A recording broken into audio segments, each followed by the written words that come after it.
দিদির বিয়েতে আমি এই সুন্দর লুকটা কিভাবে ক্রিয়েট করলাম চলো তোমাদের সাথে আজকে শেয়ার করে দিই। একদম প্রথমে আমি শাড়ি জুয়েলারিগুলো পরে নিয়েছিলাম, খুবই তাড়াহুড়োর মধ্যে রেডি হচ্ছিলাম যেহেতু মা কাকিমা আমার বোন সকলকে রেডি করতে হয়েছিল। তো ফার্স্টে আমি স্ট্রোব ক্রিম নিয়ে নিয়েছি। স্ট্রোব ক্রিমটাকে ভালোভাবে আমি হাতের সাহায্যে ব্লেন্ড করে নিচ্ছি। নেক্সট আমি নিয়ে নিয়েছি ফেসেস কানাডার এই 3-in-1 ফাউন্ডেশন। এটাতে প্রাইমার, ময়শ্চারাইজার, সানস্ক্রিন সকলেরই কাজ করবে। এর সাথে ফাউন্ডেশনের কাজ তো আছেই। ফাউন্ডেশনটাকে সারা মুখে স্প্রেড করে দেব।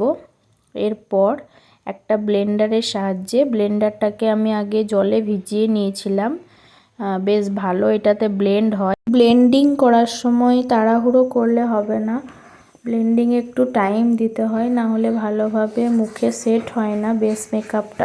10 থেকে 15 সেকেন্ড মতো তোমরা ব্লেন্ডিংয়ে টাইম দেবে, আমিও ওরকমই টাইম দিই। আর মুখের সাথে সাথে গলায়ও তোমরা ফাউন্ডেশন অ্যাপ্লাই করবে, না হলে মুখের কালারটা আর গলার কালারটা মিসম্যাচ হয়ে যাবে। গলারও ফাউন্ডেশনটা আমি ভালোভাবে ব্লেন্ড করে নিচ্ছি। তো এখানে আমার ফাউন্ডেশন অ্যাপ্লাই করা মোটামুটি হয়ে গেছে। এবার আমি নেক্সট স্টেপের দিকে এগিয়ে যাব। এখন আমি নিয়ে নিয়েছি একটা লুজ পাউডার, এটাকে আমি ফেস পাউডারও বলি। ফেস পাউডারটাকে অল্প পরিমাণ নিয়ে সারা মুখে ভালোভাবে ড্যাব ড্যাব করে অ্যাপ্লাই করতে হবে, যাতে বেসটা ভালোভাবে সেট হয়ে যায়। তো এখানে আমার লুজ পাউডার অ্যাপ্লাই করা কমপ্লিট। এবার আমি নেক্সট যেটা অ্যাপ্লাই করব সেটা খুঁজছিলাম, সব ওলট পালট হয়ে আছে। তো নিয়ে নিচ্ছি এখন আইশ্যাডো প্যালেট। প্রথমে আমি একটা নিউড কালার অ্যাপ্লাই করে নিচ্ছি একটা মেকআপ ব্রাশের সাথে। এই ব্রাশগুলো আমি এই বিয়েবাড়ির জন্যই কিনেছিলাম। এর আগে আমি হাত দিয়েই অ্যাপ্লাই করতাম, ব্রাশ দিয়ে দেখছি খুব ভালোই হচ্ছে ব্লেন্ড করা। নিউড শেডটা আমার অ্যাপ্লাই করা হয়ে গেছে। এবার আমি অ্যাপ্লাই করছি একটা শিমারি শেড আমার শাড়ির সাথে ম্যাচ করে। ভিডিওটা না টেনে অবশ্যই ভালোভাবে দেখলে মেকআপের বেস কিভাবে বানাবে তোমরা শিখতে পারবে। তো একটা চোখে আমার অ্যাপ্লাই করা হয়ে গেল। এবার আমি আমার আরেকটা চোখে অ্যাপ্লাই করে নিলাম আইশ্যাডো।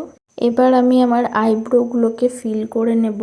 তার জন্য আমি নিয়ে নিয়েছি এখানে জেল আইব্রো অ্যান্ড লাইনার। এটা আইব্রো ফিলিংয়ের সাথে সাথে লাইনার হিসেবেও তোমরা ইউজ করতে পারো।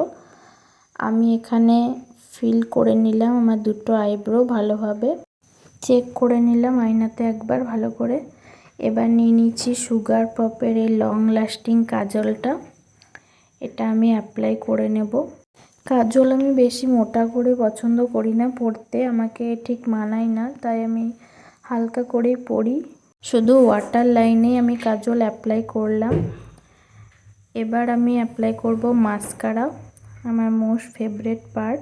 This is from Maybelline new York waterproof mascara. এই মাস্কারাটার ব্যাপারে যতই বলবো ততই কম, কতটা যে ভলিউম এনে দেয় এটা ক্যামেরাতে কতটা কি বোঝা যাচ্ছে আমি জানি না, কিন্তু রিয়েলে তোমরা একবার ট্রাই করো, দেখবে আইল্যাশগুলো মনে হবে যে হয়তো ফেক আইল্যাশ অ্যাপ্লাই করেছো। তো এবার আমি অ্যাপ্লাই করব আইলাইনার। এটাও মেবলিনেরই একটা আইলাইনার। এগুলো সব আমি দুর্গাপুজোর সময় নিয়েছিলাম পার্পল থেকে। এটা একটা long lasting waterproof eyeliner. Eyeliner পরার সময় আমার হাতটা এখনো পর্যন্ত কাঁপে, এতদিন হয়ে গেল লাইনার পরছি। তো আমি এখানে একটা উইং ক্রিয়েট করছি। বাঁ চোখে আমার অ্যাপ্লাই কমপ্লিট। এবার আমি আমার ডান চোখে অ্যাপ্লাই করে নেব। তো আইলাইনার পরা হয়ে গেছে। এবার আমি লিপস্টিক পরে নিচ্ছি। এটা একটা রোজ পিঙ্ক কালারের একটা লিপস্টিক, যেহেতু আমার মেকআপটা নিউডের মধ্যেই আছে তাই লিপস্টিকটাকে একটু ডার্ক শেডের মধ্যে রেখেছি। শাড়ির কালারটাও নিউড আছে, তাই লুকটা একদম ব্যালেন্স হয়ে যাবে। এই লিপস্টিকটা শেষ হয়ে এসেছে, যতটুকু ছিল ততটুকুই আমি অ্যাপ্লাই করে নিলাম ভালোভাবে। তাড়াহুড়োর মধ্যে মেকআপটা করেছিলাম, কতটা কি ভালো হলো তোমরা লাস্টে গিয়ে দেখতে পাবে। সব গুছিয়ে নিয়ে গিয়েছিলাম, তবুও এখানে এমন অবস্থা হয়ে গিয়েছিল, কিছুই খুঁজে পাচ্ছিলাম না তাড়াতাড়ির মধ্যে। এবার আমি নিয়ে নিয়েছি হাইলাইটার। তোমরা ফেসের যেই পয়েন্টগুলো হাইলাইট করতে চাও সেখানে হাইলাইটার অ্যাপ্লাই করে নেবে। আমি এখানে নোজের প্রথমে হাইলাইটার অ্যাপ্লাই করছি, এরপর আমি হাইলাইট করছি আমার চিন এরিয়াটাকে। যে ব্রাশটা দিয়ে আমি অ্যাপ্লাই করছি হাইলাইটারটা, এটা আসলে ঠিক ব্রাশ নয়, আমি ব্রাশটা খুঁজে পাচ্ছিলাম না, তাই এটা দিয়েই করতে হচ্ছিল। এখন অ্যাপ্লাই করছি আমার চিক এরিয়াটাকে। এই ব্রাশটা দিয়ে ঠিকঠাক হচ্ছিল না আমার মনের মতো, তাই আবার আমি ওই ব্রাশটাকে খুঁজতে লাগলাম, তো পেয়েও গেলাম অন্য একটা সেম ব্রাশ। তো এটা দিয়ে আমি এবার আমার ফোরহেড এরিয়াটাকে হাইলাইট করে নিচ্ছি। হাইলাইটার অ্যাপ্লাই করা আমার হয়ে গেল।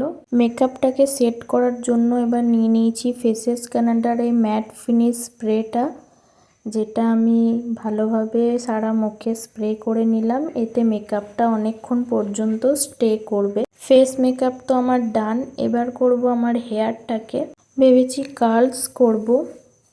আর এই টাইমে মা এত তাড়াহুড়ো করছিল যে সবাই চলে গেছে বিয়েবাড়ি, দেরি হয়ে গেছে, আমরাই সবচেয়ে লাস্টে যাব। মাদেরকে আগে রেডি করে দিয়েছিলাম, তাই আমার রেডি হতে একটু লেট হয়ে গিয়েছিল।